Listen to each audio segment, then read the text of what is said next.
सरकार ने भारतीयों को सस्ती दवाइयां देने के लिए जन औषधि योजना की शुरुआत की थी, जहां लोगों को जेनेरिक दवाएं सस्ते में मिलती थी।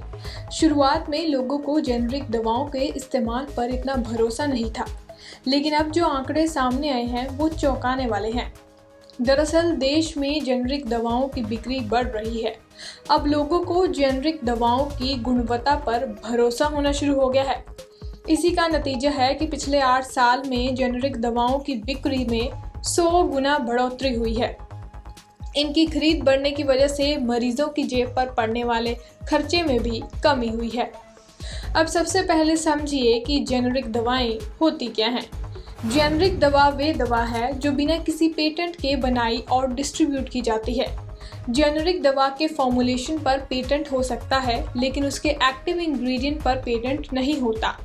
ये दवाइयाँ गुणवत्ता में किसी भी प्रकार के ब्रांडेड दवाइयों से कम नहीं होती और ये उतनी ही असरकारक हैं जितनी की ब्रांडेड दवाइयाँ।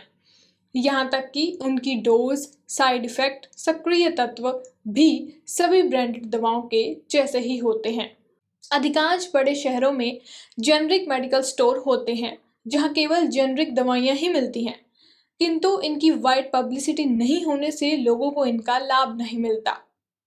किसी भी बीमारी के लिए डॉक्टर जो दवा लिखता है, ठीक उसी दवा के सॉल्ट वाली जेनेरिक दवाइयाँ उससे काफ़ी कम कीमत पर आपको मिल सकती हैं।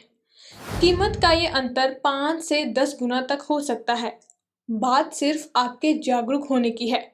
बहुत कम लोगों को मालूम होगा कि देश में लगभग सभी नामी दवा कंपनियां ब्रांडेड के साथ साथ कम कीमत वाली दवाएं भी बनाती हैं, लेकिन ज़्यादा लाभ के चक्कर में डॉक्टर और कंपनियां लोगों को इस बारे में कुछ बताते नहीं हैं और जानकारी नहीं होने के कारण गरीब भी केमिस्ट से महंगी दवाई खरीदने को मजबूर होते हैं।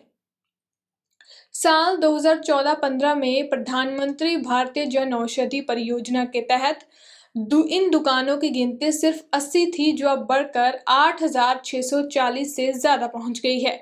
अगले 2 सालों में 2000 और जेनेरिक दवा केंद्रों को शुरू करने की योजना है। तो वही साल 2014-15 जहां देश में महज 7 करोड़ रुपए की जेनेरिक दवा बिकती थी, वहीं 2021-22 में अक्टूबर तक करीब 900 करोड़ रुपए की दवा बेची जा चुकी है। इन दवाओं की बिक्री की बढ़ोतरी में बहुत बड़ा हाथ प्रचार प्रसार का भी है। सरकार की ओर से जेनेरिक दवा के इस्तेमाल के लिए प्रचार प्रसार पर 33 करोड़ रुपए से ज्यादा खर्च किए गए हैं। यहाँ तक कि नेशनल मेडिकल कमीशन की ओर से राज्यों और डॉक्टरों से कहा गया है कि जहां तक हो सके दवाओं के नाम जेनेरिक ही लिखें। तो आप भी इन दवाओं की जानकारी रखें और लूट से बचें।